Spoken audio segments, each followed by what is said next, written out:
কিন্তু কখনো বলবো না রাফ বিহেভিয়ার। আর তোমরা যখন মারছো, তোমার বাড়িতে যদি তৃণমূলের ছেলেরা পাড়া গিয়ে লাঠি সোটা নেয়, ওখানে তো পাবলিক সেজে যাবে, ভাই আমি ছিলাম না। এটা ঠিক না। মুখ্যমন্ত্রী, এই মন্ত্রী গেছে তার গাড়িতে ঘেরাও, এটা স্ট্যান্ড করা যায় না, স্ট্যান্ড করা যায় না। এবং এতে জাস্টিফাই করবে পরে তৃণমূলের যখন গুন্ডা বাহিনী যখন বাড়িতে হামলা করবে, দ্যাট উইল বি জাস্টিফাইড, ঠিক করেছে, এটা উচিত হয়নি করা।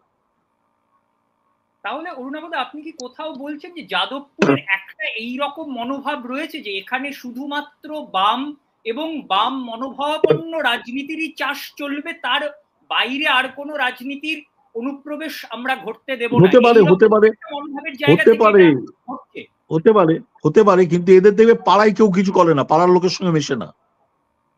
আমি তো অনেক দেখেছি, সল্টলেকে সব প্রচুর লেফটের বড় নেতা ছিল, সল্টলেকে কেউ রাজনীতিটা করে না, উল্টোডাঙ্গা থেকে মিছিলে যোগ দেয় যাতে কেউ